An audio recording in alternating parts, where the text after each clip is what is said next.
संविधान निर्माता doctor B R. Ambedkar, शिक्षा के अग्रदूत महात्मा ज्योतिबा फुले व सावित्रीबाई, रमाबाई, आज हम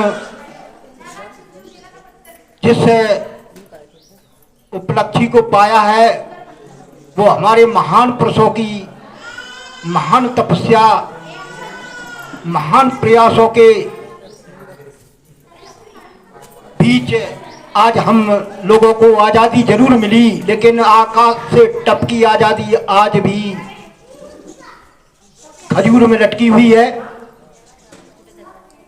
ये सारे लोग जानते हैं, ऐसा कोई भी व्यक्ति नहीं होगा कि जो बाबा साहब के जीवन में गुजरी, रमाबाई के जीवन में गुजरी,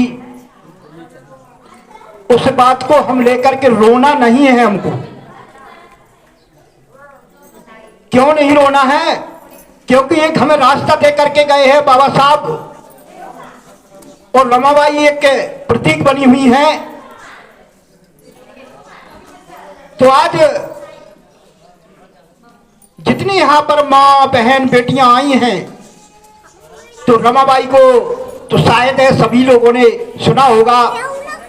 उन्होंने एक उपरा बोलते हैं, जो पशु गोबर करते हैं, उस उपरा को बेच बेच करके उन्होंने अपना घर चलाया।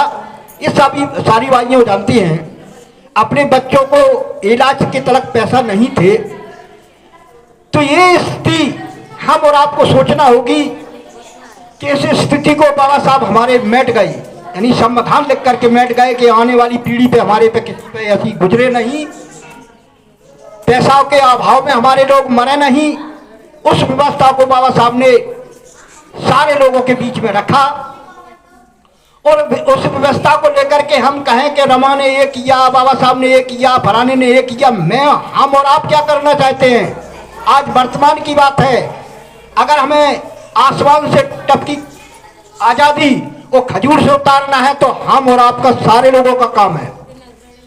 हम डॉक्टर बनेंगे, इससे हमारे जो दबे कुचले लोग हैं उनकी हम सेवा कर सकें। यही बाबा साहब हमारे एक संदेश दे करके गए हैं।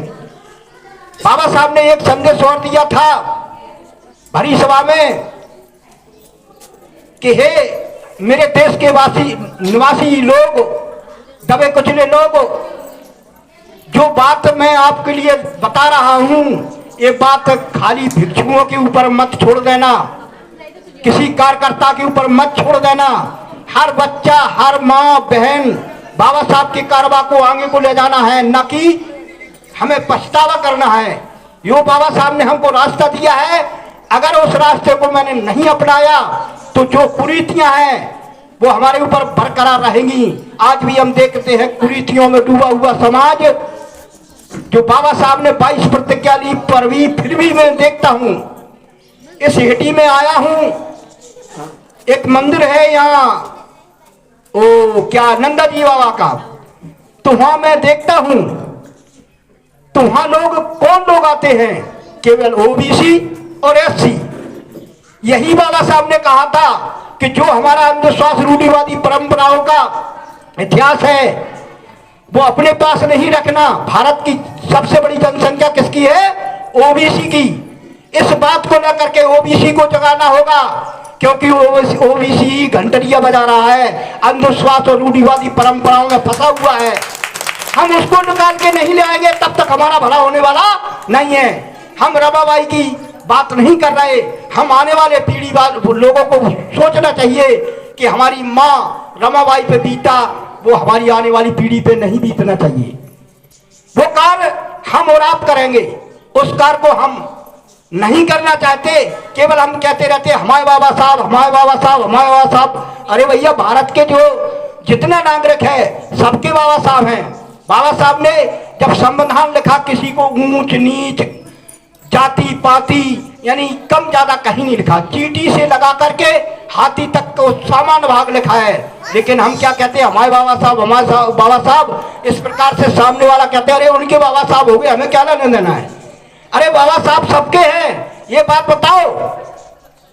जो हमारा सोया हुआ वो इसी 52% है, इसको नहीं जगाओगे तब तक बाबा साहब का सपना पूरा होने वाला नहीं है। इस प्रकार से मेरा यही अनुरोध है, हर भाई, हर माँ, बहन, बेटी, भाइयों से यही मेरा निवेदन है। खाली हमारा भी कर्तव्य नहीं है, ये बाबा साहब क्या कहते, भिक्षुओं के भरोसे कारबार नहीं छोड़ना, हमको स्वयं आना पड़ेगा। क्योंकि हम तो समझ गए कि हमको ज्ञान हो गया, मेरे को क्या करना है, हम तो आकर के रोटी खाना है, पूरे दिन व्यतीतमान करना है, शाम को फिर मिल जाएगा। अगर हम देखा जाए तो बाबा साहब ने संकेत किया था, तथागत गौतम बुद्ध जन जन यानी हर दरवाजे दरवाजे पर के जो जाकर के भीख मांगकर खाते थे, तो लोग उनसे पूछते थे, कोई भी समस्या उनसे पूछते थे।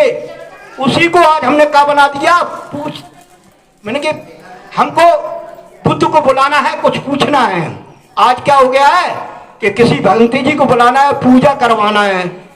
कौन सा शब्द हट गया उसमें, छा हटा दिया, जा लगा दिया, पूजना। जबकि उसमें क्या है, पूछना।